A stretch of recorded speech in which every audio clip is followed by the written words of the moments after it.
Alright, trickers and triggers, time for the final episode of the morning, but again, I'll be doing the 3 later on tonight.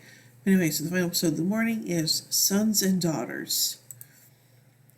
Captain Benjamin Sisko and his crew have been rescued from an uncharted planet in Dark Matter Nebula, deep inside Dominion space, where they crashed by the Achaeans Return, which is due to drop them off at Starbase 375.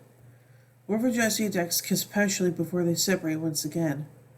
Dex makes Worf red when she jokingly tells him she does not want to join the House of Martok, which he takes very seriously. On the bridge of the Mortaran, Chief O'Brien and Dr. Bashir are looking forward to getting back to the starbase where the food doesn't move and the officers don't sing loudly long into the night. Before he disembarks, Captain Sisko makes a bet with General Martok for a barrel of blood wine that Sisko will set foot on Deep Space Nine before Martok does. With that, the Starfleet crew disembark. A little later, the Return picks up 5 new crew replacements for the Achaeans Vornak. Martok had asked General Tennis for 15, but he only sent 5. To Worf's surprise, one of these recruits is his own son, Alexander Rosenko, evidently joined the KDF. On Terok Nor, Kira and Noda are still gearing up for their resistance movement, but is apparently not too much of a secret, since civilians such as Quark and Jake Sisko are well aware of it. Later, Gul Dukat surprises Kira by bringing Tor Ziyal back to the station from Bajor. Kira's happy but surprised to see Ziyal, who asks Kira to have dinner with her that night. Kira agrees, but Dukat declares it will take place at his quarters at 2200 hours. Kira starts to protest, but Dukat and Ziyal quickly depart. On the Rotaran, Martok receives his orders. The next mission will be to protect a convoy headed to Donna Tau 5. They'll be the only ship protecting the convoy, and, since other convoys headed the same way and were destroyed with the Jem'Hadar, you're probably going to see some action. Martok then asks Worf why, after all they've been there together, he never mentioned he had a son. Worf explains Alexander's mother was half human and disdainful of Klingon ways, and that after her death he raised her on the Enterprise for a while, before returning the boy to Earth to live with his foster parents, Sergei and Helena Rosenko. Not so much as Alexander had never shown interest in becoming a warrior, which is something Worf eventually managed to accept and respect. Now Worf is at a loss to explain why Alexander has joined the Klingon Defense Force, and admits the two have yet to speak. Martok expresses concern for Worf's relationship with his son, but allows his friend to handle it his own way. Later, Worf calls Alexander to his quarters and asks after his parents. Alexander, trying to every inch the warrior, tells Worf they weren't happy about him enlisting at first, but supported him anyway. Worf wishes to speak to him as father and son, but Alexander refuses, telling Worf he is here as a warrior and nothing more. Worf accuses Alexander of only listening to please him, and when Alexander disputes this, Worf harshly tells him that they both know he's not a warrior, and warns that he expects twice from him that he does the rest of the crew.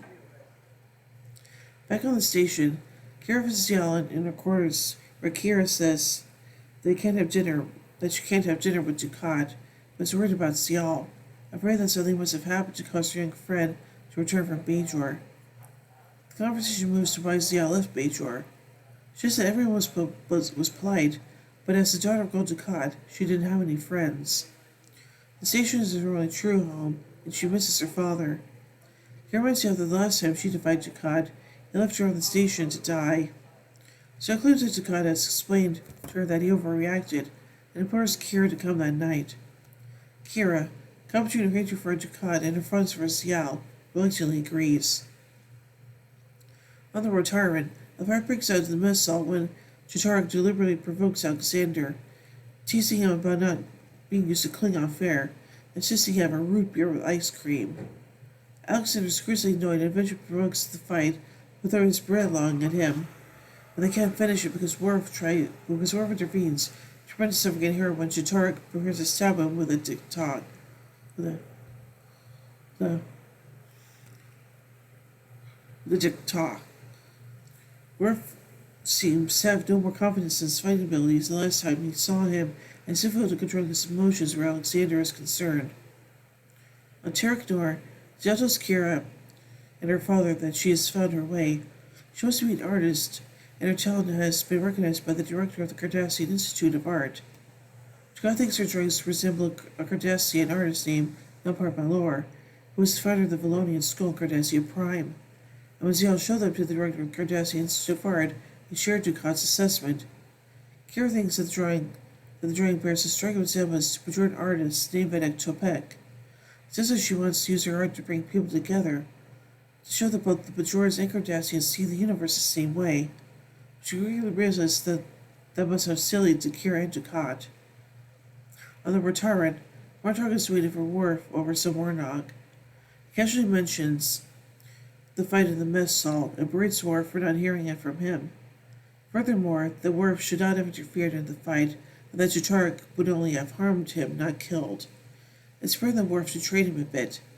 Just then, an alert status is called from the bridge. There, Alexander reports a Jem'Hadar attack is imminent. However, there is no sign of it on the view screen or any hits to the ship. Worf realizes the battle simulation program is still running and takes Alexander forgot to erase it from the sensor display. Professor Singh sits everyone there, and a few of the crews are laughing, saying it's keeping them on their toes. Worf wants to interfere, but Martok stops him, saying they have accepted him. Worf, however, knows they only consider him the ship's fool. On Terek Nor, Ducat gives a speech in the wardroom to mix up Cardassians and Bajorans to announce a new era of cooperation and understanding, with the gift of several industrial replicators to Bajor. Seems well received, but Kira is disgusted. Dying to leave when he finishes, Ducat calls her over to say that Ziyal's drawings have been accepted for inclusion at the Cardassian Institute's exhibition in Cardassia. Kira is happy for her and will attend a celebration. Later, Damar arrives at Kira's quarters bringing a lovely dress from Ducat. At first, Kira seems thrilled, and she looks at herself in the mirror. Then, she brings herself back to reality and decides to return the dress. Ducat gives the dress to Ziyal instead. Later, Worf tries to train Alexander in hand-to-hand combat, and should be quite useful if they ever encounter real Jem'Hadar soldiers. Worf is with the Kartakin, a handheld weapon favored by the Jem'Hadar, and Alexander's wielding a bat'leth.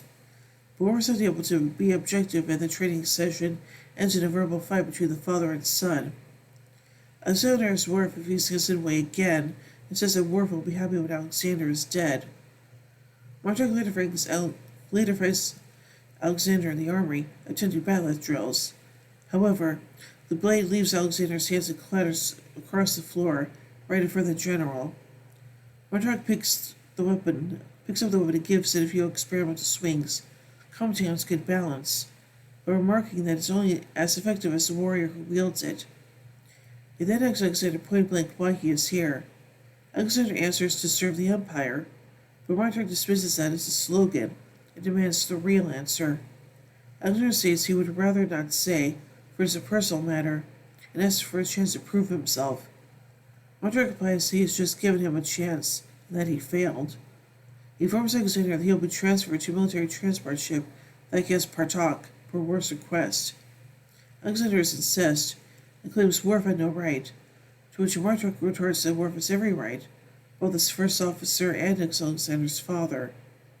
Outraged, Alexander confronts his father in his quarters. However, they are interrupted by a technical alert signaling attack by Jem'Hadar fighters, and quickly report to the bridge. In the following battle, the Jem'Hadar's fire causes a plasma leak. Alexander immediately volunteers to repair it, and Jatark seconds him, saying only two locked down properly.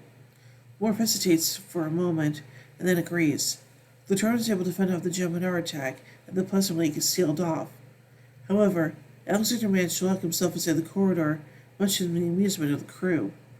Worf claps Alexander on the shoulder and asks him to come with him. On Terek Nor, Ziyal is disappointed that Kira didn't turn up to the party earlier. Kira apologizes, but explains she simply cannot bring herself to have anything to do with Ducat. Ziyal begs not to be forced to choose between them, and Kira understands. Ducat is Ziyal's father, so there is no choice. Kira walks away and Ziyal stands in the corridor, saddened. Worf realizes Alexander's not a child anymore, and that he must let him prove himself if he is to become a Klingon warrior. Worf offers to stand by Alexander's side moving forward, and Alexander tells his father that if they that they will see if he means it. Worf offers to try again for a new start, willing to learn how to be a good father. Alexander joins the House of Martok, as his father did, but in a ritual ceremony. Aww. This episode was based on the 1950 John Ford film Rio Grande. The film is about a Ford commander who discovers that one of his new recruits is his son, whom he has seen since he divorced the boy's mother years ago. The son hates the father, but they were sworn to learn together. Many fans felt Alexander is far older in this episode than he should have been, given his age as established in Star Trek: The Next Generation, and consistently dubbed soap opera rapid aging syndrome. Ira Steven Behr admitted has some ethics and liberties with his age, but that there were legitimate practical reasons for this. First, there was the issue of time. There are very strict laws about how long actors under 18 can be kept on set. Laws would dictate that they cannot work past a certain hour, and that they can only do so many hours a day without a break. Following these laws, and factoring the length of time needed for an actor to get into makeup, it was determined that an under 18 actor would only be on set for a few hours a day, thus prolonging the shoot. As well as this, the producers wanted older characters and Worf didn't seem too harsh. If the actors are very young, Worf could be seen as abusive. With an older character, Worf's parenting becomes at worst harsh. Bradley Thompson countered this argument by pointing out that it's never been established how fast Klingon children grow. With the depiction of the character of Ziyal in this episode, Ira Steven Behr said, quote, "We settled in this arc to make her the pure innocent, to make the audience invest emotion in that innocence," end quote. Similarly, Devo says, quote, "We have to get to the point where death would matter to the audience." This episode represents another point in stage in the relationship between Kieran and Rhys and Dukat. Building us between them in a time to stand, Dukat efforts to win her over are briefly successful here, once Kieran steps back and realizes what she is doing, almost deciding that she wants nothing to do with Dukat. From this point forward, Kieran's animosity toward Dukat would never waver, and there would be no further ambiguity on as to how she feels towards him. Following this episode, they have only more two significant encounters, one starker than Death or Night and Covenant. This relationship, as well as that between Kieran and Damar, were the subject of a deleted scene from this episode, filmed but cover time. After Kieran calls Dukat an interstellar despot, Dukat retorts that he prefers the term tyrant. Dukat proposes to assign Damar to escort Ziyal to the opening of her exhibit. Kieran points out that he's a self-righteous psychopath who despises everything but Bajoran, and knows that Damar sneers whenever he says Bajoran. Dukat denies this just as Damar walks in. Kieran reported sneering whenever Bajorans are mentioned. Kira can't help but laugh. Damar glares at Kira, who continues his report and leaves. Dukat then imitates Damar, causing Kira and Dukat to laugh together. The script of this episode, including the deleted scene, can be reviewed. The scene also appears in the novelization of this episode. Casey makes comment to quote, "There was a scene originally in one of the scripts in which Kira tells Dukat, 'Damar hates me, hates Bajorans.' Every time he says the word Bajoran, he sneers. So I had to figure out how I was going to do this in order for it to look somewhat real.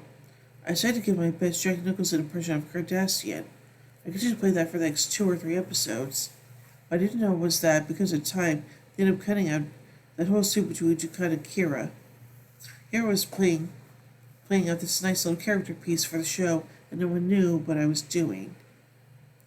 Ron Moore commented, quote, "You may argue that they should have cut more for the Worf/Alexander story. If you look at the show objectively, you'll see there's still a lot of extra material and that story to cheap."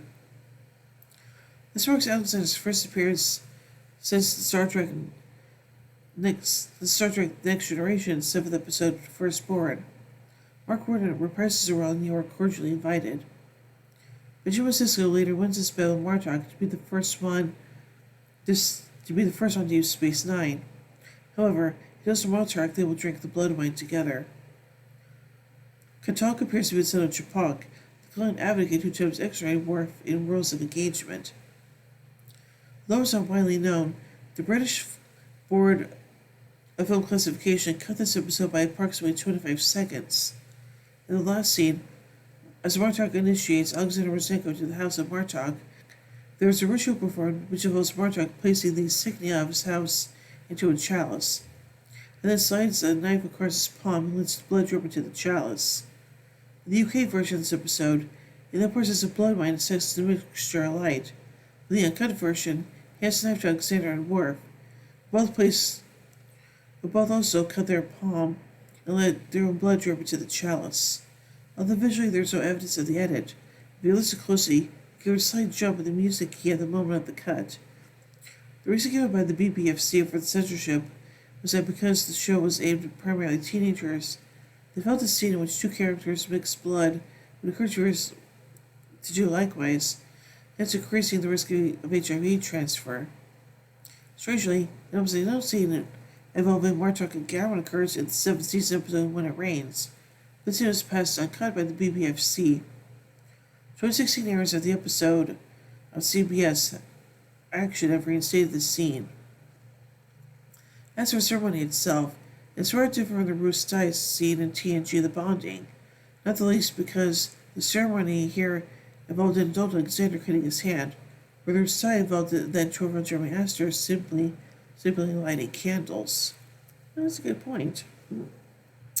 So I think it's a pretty good episode, and it's nice to see Alexander again. And man, he's sure grown up to be a fine warrior. Well, at least I hope he does become a warrior at the end, but who knows. So, yeah. So overall, I give Sons and Daughters 4 warp cores out of 5. Anyway, tune in later today as we take the next episode, Behind the Lines. So, until then, live long and prosper, everybody.